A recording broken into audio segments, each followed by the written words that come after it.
Hi friends, అందరికీ నమస్తే. Welcome to మా ఇంటి గృహలక్ష్మి.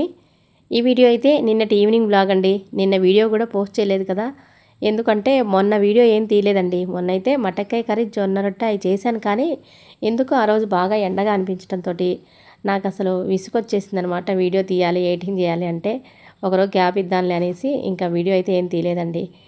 ఇంకా నిన్న అయితే అన్నీ మధ్యాహ్నం వచ్చిన తర్వాత ఇంకా గ్లాస్ జార్స్ ఇవన్నీ ఉన్నాయి కదా, జార్స్ అన్నీ ఇవైతే కడిగి తుడిచేసి పక్కన పెట్టేశాను. ఎందుకంటే అంతకుముందు గ్రాసరీస్ తెచ్చాను కానీ అవన్నీ రీఫిల్ చేయలేదు, అందుకోసం అన్నీ కడిగేశాను. ఇంకా నిన్నైతే ఈవినింగ్ 6 దాటిన తర్వాత వాతావరణం అయితే చాలా చల్లబడిందండి. అస్సలు బాగా మా నంద్యాల సైడు కొంచెం నంద్యాలలో పడలేదు కానీ నంద్యాల చుట్టుపక్కలలో వర్షం అయితే పడింది. అందుకని మంచి మట్టి వాసన అయితే బలి వస్తూ గాలి చల్లగా చాలా బాగా అనిపించిందండి. ప్రకృతి నుంచి వచ్చే చల్లటి గాలి చాలా బాగుంటుందండి. మనం ఎంత ఏసీ వేసుకొని చల్లగా కూర్చున్నా అది వేరు. అసలు ఈ మట్టి వాసన వస్తూ వర్షం పడేటప్పుడు అది వేరండి, చాలా బాగుంటుంది. ఇంకా తర్వాత కొంచెం మసాలా అయితే చేసుకుందామని ఇవన్నీ అయితే రెడీ చేసుకున్నాను. ఇది ఆల్ ఇన్ వన్ మసాలా పొడి అండి. అంటే వెజ్కి, నాన్ వెజ్కి ఉపయోగపడేలాగా కర్రీస్కి మసాలా పొడి అయితే రెడీ చేసుకుంటున్నాను. ఇంట్లో ఏం మసాలా పొడి లేదనమాట. నేనైతే ఎక్కువ బయట ఏం కొననండి, అన్ని పొడులు ఇంట్లో చేసుకుంటాను. అందుకని దీనికోసం కొంచెం ధనియాల పొడి కాదు, ధనియాలు, కొంచెం గసాలు, ఒక స్పూను జీలకర్ర, కొంచెం లవంగాలు, మిరియాలు, 4 యాలకులు, కొద్దిగా చెక్క, కొంచెం ఇంట్లో తయారు చేసుకున్న కసూరి మేతి, కొంచెం ఎండు కరివేపాకు, కాజు, కొబ్బరి అయితే తీసుకున్నాను. కొద్దిగా కడాయిలో ఒక స్పూన్ అండి, ఎక్కువ వేయకూడదు ఆయిల్, కొద్దిగా ఆయిల్ వేసి ఫస్ట్ అయితే కాజు అయితే వేపుతున్నానండి. కాజు వేసుకుంటే మన కర్రీలు అనేవి టేస్ట్గా ఉంటాయి. కొంచెం గ్రేవీ కర్రీలు అనుకో చిక్కగా వస్తాయి. అందుకని కాజు అయితే వేసుకుంటే మంచిది. కాజు కొంచెం ఫ్రై అయిన తర్వాత ఇంకా అందులో ధనియాలు అయితే వేస్తున్నానండి. ఇవన్నీ కూడా సిమ్లో పెట్టుకొని వేపుకోవాలి. ఎందుకు అంటే సిమ్లో పెట్టి వేపుకుంటే మాడకుండా ఉంటాయి, కొంచెం బాగా వేగుతాయి. కొంచెం మంచి ఇందులోంచి వేపుతుంటే స్మెల్ రావాలండి, అప్పుడే మనకి పొడి కూడా బాగుంటుంది. ఇంకా కొబ్బరి కూడా వేసాను. ఆ తర్వాత ఇంకా అన్ని మిరియాలు, లవంగ, చెక్క, జీలకర్ర, యాలకులు ఇవన్నీ వేస్తున్నాను. కొంచెం సోంపు, సాజీరా ఉన్నా వేసుకుంటే బాగుంటుందండి. అవి అయితే నా దగ్గర లేవు, అందుకని అవి వేయలేదు. ఇంక ఇవన్నీ కూడా సిమ్లో పెట్టి లైట్గా అయితే బాగా ఎర్రగా అయ్యేలాగా మంచి స్మెల్ వస్తుంటుంది చూడు, అంతవరకు వేపుకుంటే బాగుంటుంది. ఆ తర్వాత ఇంకా కరివేపాకు, తర్వాత కసూరి మేతి అవి కూడా వేసి కొద్దిగా వేయించి ఆ తర్వాత లాస్ట్లో గసాల వేయాలండి. గసాల వేసిన తర్వాత ఇంకా వేగకూడదు, జస్ట్ కలిపేసి స్టవ్ ఆఫ్ చేస్తే ఆ వేడికి అవి అయితే వేగిపోతే సరిపోతుంది. ఇంక ఇవన్నీ కూడా మిక్సీ పట్టేసుకుంటే సరిపోతుంది. ఏ కర్రీలోకైనా కొద్దిగా వేసుకుంటే సరిపోతుంది. ఇంకా చికెన్ అయితే చేస్తున్నానండి ఇవాళ. ఎందుకు చికెన్ అంటే సండే తినలేదనమాట. సండే తిననప్పుడు మధ్యలో ఏదో ఒక రోజు బుధవారము, గురువారం ఏదో ఒక రోజు అయితే మధ్యలో తీసుకొస్తారు. అందుకని ఇంకా బుధవారం అని ఇదైతే తీసుకొచ్చారండి. చికెన్ తెచ్చినప్పుడు ఇంకా ఖచ్చితంగా చికెన్తో పాటు లివర్ కూడా తీసుకొస్తారు మా ఇంట్లో. ఇది లేకుండా చికెన్ అయితే అచ్చంగా తీసుకురారు. ఇంకా అన్నీ రెడీ చేసుకున్నాను. చికెన్ అయితే కడిగి పెట్టేశాను, లివర్ కూడా కడిగి పెట్టేశాను. ఇంకా ఆనియన్ కట్ చేసుకున్నాను. ఇంకా మసాలా కోసం అన్నీ వేయించుకున్నాను కదా, అవన్నీ చల్లారితేనే పక్కన పెట్టేశాను. ఇంకా ఫస్ట్ అయితే లివర్లు అయితే ఫ్రై చేస్తున్నానండి. ఇవి ఇంకా వేడివేడిగా తినేస్తారు మా ఇంట్లో. ఫస్ట్ అయితే ఆయిల్ వేయకుండా ఇందులో నీరు ఉంటుంది కదా, అంతా పోయేలాగా ఒకసారి అయితే కొద్దిగా ఫ్రై చేస్తున్నాను. ఆ ఫ్రై చేసిన తర్వాత కొంచెం ఆయిల్ అయితే వేస్తానండి. సిమ్లో పెట్టి వేపుకోవాలా, లేదంటే మాడిపోతాయి. అది కాక నేను వేపే కడాయి అనేది కొంచెం పల్చడిది అనమాట, అందుకని కొంచెం పొగ వస్తుంది అంతే. ఇంకా ఆయిల్ అయితే కొద్దిగా వేస్తున్నాను. వేసిన తర్వాత కొంచెం సిమ్లో పెట్టుకొని వేపుకొని తర్వాత సాల్ట్ అన్నా ఉప్పు అన్నా ఒకటే కదా, ఒక్కోసారి డబ్బింగ్ చెప్పేటప్పుడు అట్లా వస్తుందండి. అది ఇంకా మనం మళ్ళీ మార్చలేము, అలా వస్తుంటుంది వాయిస్. ఒక్కోసారి ఏదో చెప్పాలనుకుంటే ఏదో వస్తుంటుంది నోటికి కూడా. ఇంకా సాల్ట్ వేసి పసుపు కూడా వేసాను, అదైతే మిస్ అయింది వీడియో క్లిప్పు. ఇంకా లాస్ట్లో కారం అయితే వేస్తానండి. కారం వేసేటప్పుడు ఇంకా ఆఫ్ చేసి కారం వేసి ఇంకా ఇచ్చేస్తాను. కొంచెం కొత్తిమీర ఉంటే కొత్తిమీర కూడా వేస్తాను, బాగుంటుంది. ఇంకా అంతే అండి, సింపుల్గా ఇలా అయితే లివర్ ఫ్రై చేసి ఇంకా వెంటనే తినేస్తారు మా ఇంట్లో. ఈ లివర్ ఫ్రై అనేది మా మామయ్య గారికి, మా హస్బెండ్కి, మా చిన్న అబ్బాయికి భలే ఇష్టం అనమాట. అందుకని వాళ్ళ కోసం ఇలా ఫ్రై చేసి వెంటనే ఇచ్చేస్తుంటాను. ఇంకా అంతా కూడా ఒక ప్లేట్లోకి అయితే వేస్తున్నాను. కానీ ఇది 3 భాగాలు చేయాలండి. నేను ఓన్లీ ఫోటో కోసం తమ్నైల్కి ఉంటుంది కదా అని ఇలా వేసి కొంచెం ఆనియన్స్ వేసి అలా ఫోటో అయితే తీసుకున్నాను. ఇంకా ముగ్గురికి 3 భాగాలు చేసి ఇచ్చేస్తాను. ఇవైతే కొంతమంది అయితే అసలు తినరంట. మా ఇంట్లో అయితే మా వాళ్ళకి చాలా ఇష్టం అండి. ఇంక మా మామయ్యకి చిన్న ప్లేట్‌లో పెట్టి ఇస్తున్నాను. ఆ తర్వాత ఇంకా మా అబ్బాయికి కూడా కొంచెము. ఇంక మా అత్తయ్య అయితే తినరండి. అంటే తనకి ఈ లివర్ తింటే ఎందుకో గొంతుకి పడటం లేదనమాట. అందుకని తనది తినదు. ఎగ్ కూడా తినదు. ఎగ్ కూడా తిన్నా బాగా దగ్గైతే వస్తుంటది. ఎందుకో కొన్ని కొన్ని కొంతమందికి అలర్జీలాగా ఉంటాయి కదా! అందుకని మా అత్తయ్యకి లివరు, ఎగ్ అనేది పడదనమాట. అందుకు తినదు. ఇంక తర్వాత నేను మసాలాకి అన్నీ వేయించుకున్నాను కదా! అవన్నీ మిక్సీ జార్‌లో వేసి పొడి పట్టడానికి పోస్తున్నాను. యాక్చువల్‌గా ఏం జరిగిందంటే ఇది ఆహ్, అందులో వేసి మూత పెట్టేసిన తర్వాత ఫోనొచ్చిందనమాట. ఇంక నేను మర్చిపోయి అంతా ఒకేసారి మిక్సీలో వేసి గెర్రని తిప్పేసాను. అందుకని అందులో కొంచెం కొబ్బరి వేసాం కదా! అంత ఆయిలని మొత్తం బయటకొచ్చేసింది. యాక్చువల్‌గా ఈ కొబ్బర, కాజు వేసినప్పుడు మనం కొద్దిగా పల్సిస్తూ అట్లా ఆపి ఆన్ చేసి అట్లా మిక్సీ పట్టుకోవాలనమాట. నేను ఇంకా మర్చిపోయి ఫోన్ మాట్లాడుతూ మా అబ్బాయితోటి అట్లనే పట్టేసాను. అది కొంచెం ఆయిల్ అనేది బయటకొచ్చేసింది. కొంచెం ముద్ద ముద్దగా ఉంది అంతే తప్ప టేస్ట్ అయితే చాలా బాగొచ్చిందండి. ఇంకా చికెన్ కోసం తాలింపుకి ఆయిల్ వేసి అందులో ఒక ఆనియన్ సన్నగా కట్ చేసి వేసి అవి వేగిన తర్వాత అల్లం వెల్లుల్లి పేస్ట్ అయితే ఇంట్లో వేసి పెట్టుకున్నాను. అదే వేసానండి. కొంచెం పసుపు వేసి పట్టుకుంటే కనుక ఉప్పు, పసుపు వేసి పట్టి పెట్టుకుంటే చాలా రోజులైతే ఉంటుందండి. నేను ఇంకా అట్లనే చేస్తాను. లేదంటే అప్పటికప్పుడు పట్టుకుంటాను. బయటిదైతే అసలు కొనను. ఇంకా అది కొంచెం పచ్చి వాసన పోయిన తర్వాత అల్లం వెల్లుల్లి తర్వాత చికెన్ అయితే అందులో వేసేసానండి. మా ఇంట్లో వాళ్ళు చికెన్ లవర్స్ అండి. అంటే ఎక్కువగా కూడా చికెన్ బాగా ఇష్టపడతారు. వారానికి 2 సార్లైనా తింటారు. ఎక్కువ కూడా చికెనే ఇంకా ఫిష్ వేరే వేరే రొయ్యలు ఇంకా మటన్ ఇలాంటివి ఇష్టపడరు. ఎగ్గు, చికెను ఇదైతే ఎక్కువగా ఇష్టపడతారు. ఇంకా అవే ఎక్కువగా చేస్తూ ఉంటాను. కొత్తగా వెరైటీ అంటే ఏముండదండి. చికెన్‌లో ఎప్పుడు 2 రకాల ఫ్లేవర్ లాగా చేస్తాను అంతే. కొంచెం చేస్తే ఫ్రై లాగా చేస్తాను. లేదంటే కొంచెం రొట్టె ఇలాంటిది అనుకుంటే కొంచెం గ్రేవీ కర్రీ లాగా అయితే చేస్తాను. ఒక్కొక్కసారి 2 రకాలు చేస్తాను. ఎందుకంటే మా చిన్నబ్బాయికి కొంచెం ఫ్రై అయితే ఇష్టం బాగా చపాతీలోకి. చికెన్ తాలింపేసిన తర్వాత మనం చికెన్ కడిగింటాం కదా! ఆ వాటర్ అనేది వస్తది.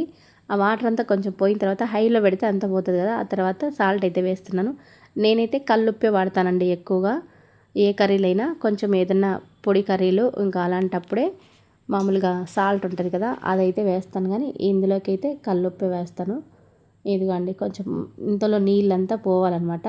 ఆ ఉడికేతుంది కదా! అదిగో చూడండి వాటర్ మనం వేయకపోయినా చికెన్‌లో అనేది రిలీజ్ అయితది. ఇది అందరూ తెలిసిన విషయమే. జస్ట్ నేనైతే చూపిస్తున్నాను అంతే.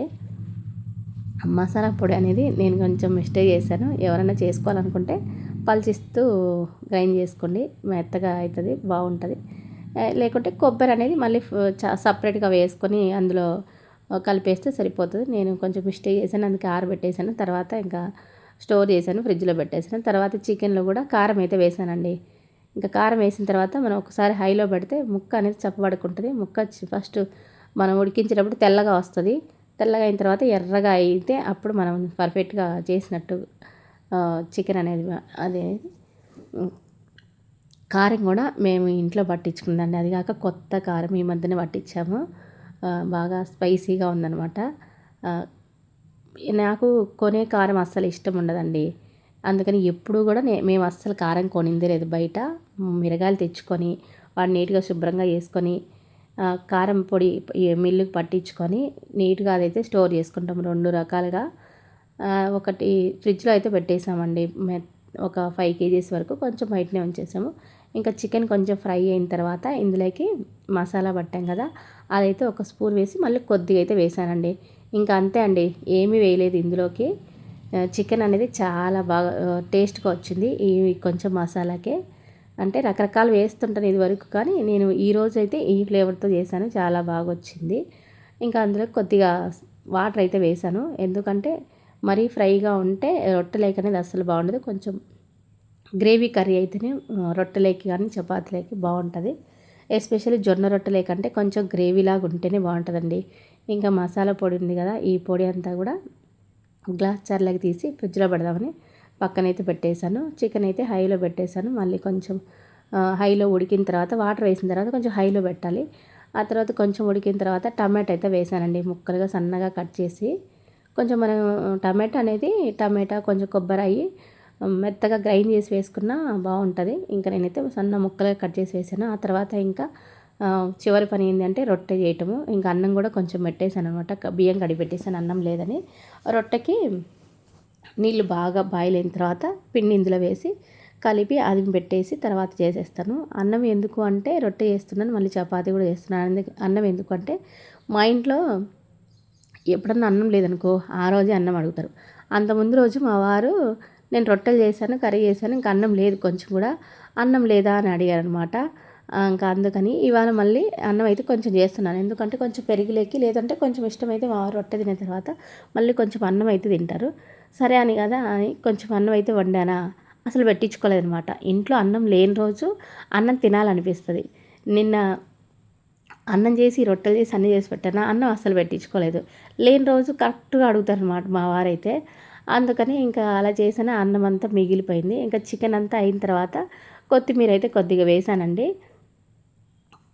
కొత్తిమీర వేసిన తర్వాత ఇంకా ఆఫ్ చేసి మూత పెట్టేసి కొంచెంసేపు చల్లారితేనే మూత పెట్టేస్తే ఆ టేస్ట్ అనేది బ్యాలెన్స్ అవుతుంది, బాగుంటుందండి చికెన్ అనేది. ఈ చికెన్ అనే కాదు, ఏ కర్రీ అయినా మనం అంత అయిన తర్వాత మూత పెట్టేసి కొద్దిసేపు పెట్టేస్తే ఆ టేస్ట్ అనేది బ్యాలెన్స్ అయ్యి బాగుంటుంది. చికెన్ అయితే వేడి దానికన్నా కొంచెం చల్లారిన తర్వాత టేస్ట్ అయితే వస్తుంది. ఫస్ట్ అయితే చపాతీలు చేస్తున్నాను. అన్నం గురించి చెప్పాను కదా, అట్లా ఉంటుంది. ఇంట్లో చిన్నపిల్లలు ఉన్నప్పుడు కూడా అంతే అండి. మన ఇంట్లో అన్నం ఉన్నప్పుడు చిన్నపిల్లలకి ఎప్పుడన్నా అన్నం ఆకలి కాదనమాట. చిన్నపిల్లలప్పుడు నేను చాలాసార్లు చూశాను. మన ఇంట్లో అన్నం ఉన్నప్పుడు అన్నం అడగరు పిల్లలు. ఎప్పుడైతే అన్నం లేదు ఆ రోజు మళ్ళీ రెండోసారి లేదంటే సాయంత్రము వాళ్ళకి ఆకలి అవుతుంది, అన్నం అడుగుతారు, అట్లా ఉంటుంది. ఈ మధ్య రీసెంట్గా అట్లా మా పక్కింటి చిన్న పాపని ఏదో ఒక వీడియోలో చూపించాను కదా, ఆ పాప కూడా అట్లనే అంట. వాళ్ళ ఇంట్లో అన్నం లేదు, అన్నం అని అడుగుతుందంట. ఆ రోజు ఇంకో వాళ్ళమ్మ మా ఇంటికి వచ్చి కొంచెం ఉంటే పెట్టించుకొని పోయిందనమాట. అలా ఉంటుంది ఒక్కొక్కసారి ఇంట్లో. మా ఇంట్లో కూడా అంతే. అందుకే ఎప్పుడు కూడా కొంచెం అన్నం మధ్యాహ్నం అనేది కొంచెం ఎక్కువ వండితే అది ఒక పిరికెడు పెరుగులేకైతే ఉంటుంది. అంత ముందు రోజు అయిపోయింది, అలా జరిగిందనమాట. మళ్ళీ వండామా అన్నం అంతా మిగిలిపోయి మరుసటి రోజు పెరుగన్నం తినాల్సి వచ్చింది ఉదయం పూట. ఇంకా అన్నం మిగిలిపోయినప్పుడు మేమేం చేస్తామంటే పెరుగన్నంలా కలుపుకొని అది తలా కొంచెం అయితే తాలింపు వేసి తలా కొంచెం అయితే తింటాము. ఇంకా నేను ఒక పక్క రొట్టెలు చేస్తూ ఉంటే మా అత్త ఇంకా ఆగదు. రొట్టె అయింది అంటే చపాతీలు కానీ రొట్టె కానీ పెడుతూనే ఉంటుంది, నేను చేస్తూ ఉంటాను. ఇంకా చివరికి లాస్ట్ అయిపోయిన తర్వాత నేను మా అత్తయ్య అయితే తింటామండి. ఇంకా 1 by 1 చేస్తూ ఉన్నాను. అయితే నాకేం రొట్టెలు చేయటం అలసట ఏం రాదండి. మనకు చేయటం అలవాటైతే ఇదేమంత కష్టంగా అనిపించదు. నేను చేసేది కూడా చాలా ఈజీ ప్రాసెస్ అనమాట. అందుకని నాకు అస్సలు విసిగే రాదండి చేయటము. ఏదైనా ఒక పని మనం పర్ఫెక్ట్గా నేర్చుకున్నామనుకో మనకి ఆ పని అనేది అంతగా భారం అనిపించదు. మా ఇంట్లో రోజు ఈవినింగు నాకు మా అత్తయ్యకున్న దినచర్య ఇదే అండి. ఏదైనా కర్రీ చేయటము, తర్వాత కొంచెం చపాతీ, అలాగే కొంచెం రొట్టెలు అయితే చేస్తాము. నేను చేస్తూ ఉంటే మా అత్తయ్య కాలుస్తూ ఉంటుంది. మా ఇద్దరి పని ఇలా ఉంటుంది అనమాట. ఈవినింగ్ ప్రతిరోజు ఆల్మోస్ట్ ఇలానే ఉంటుంది. అయితే జొన్న రొట్టె బాగా రావాలి అంటే మెయిన్గా మంచి జొన్నలు సెలెక్ట్ చేసుకోవాలి. అలాగే వాటిని కడిగి ఆరబోసి మనకి తగిన మోయినంగానే, అంటే ఒక 10 రోజులకి అయ్యే మాత్రమే జొన్నపిండి పట్టించుకొని అది ఉపయోగించుకుంటుండాలి. మేమైతే ఒక 2 పళ్ళు అలా అయితే పట్టించుకుంటామండి. కడిగి ఆరబోస్తుంది మా అత్తయ్య. ఆ తర్వాత జొన్నపిండి మిల్లుకి పట్టించుకొచ్చుకుంటాము. తర్వాత కొంచెం ఏమన్నా అందులో అంటే జొన్నలు ఒక్కొక్కసారి మెత్తగా పట్టిండరు కదా, ఏమన్నా బరక ఉంటే వాటినంతా జల్లి పోసి మళ్ళీ టిఫిన్లో స్టోర్ చేసుకొని దాన్ని అయితే ఉపయోగించుకుంటాం. మంచి జొన్నలు ఉండాలి. వాటిని ఎక్కువ రోజులు పిండి అనేది ఉంటే అసలు రొట్టె చేయటం అనేది అసలు రాదు, అది బాగుండదు. అందుకని ఎప్పటికప్పుడు రొట్టె పిండి పట్టించుకుంటేనే బాగుంటుంది. బయట కొనే పిండి కన్నా మనం ఇంట్లోనే మనమే పట్టించుకున్న పిండి అయితే బాగుంటుంది. మేమైతే ఇంట్లోనే పట్టించుకుంటామండి. ఇంకా ఇదిగోండి జొన్న రొట్టెలు చేశాను. చికెన్ అయితే కొంచెం ఉందనమాట, ఆల్రెడీ తిన్నారు. మా ఇంట్లో ఎట్లుంటుందంటే నేను వీడియో తీసి దాన్ని తమ్ముళ్ళకి ఫోటో తీసుకునే దాకా కూడా ఆగరు. నేను చేస్తూ ఉంటే ఒక పక్క మా అత్తయ్య పెడుతూనే ఉంటుంది, అటు ఇటు నా వెనక అటు ఇటు తిరుగుతూనే ఉంటుంది. నాకు కూడా ఈ వీడియో ఈ మధ్య చూసిన తర్వాత తెలిసిందనమాట. నా వెనక అటు ఇటు గిల్లుకుంటా గిచ్చుకుంటా అంటే గీరుకుంటా తిరుగుతూ ఉంటుంది అనమాట. ఇంకా నేను మా మామయ్యకి కూడా పెట్టేసి ఇస్తే మా అత్తయ్య ఇచ్చేసింది అనమాట.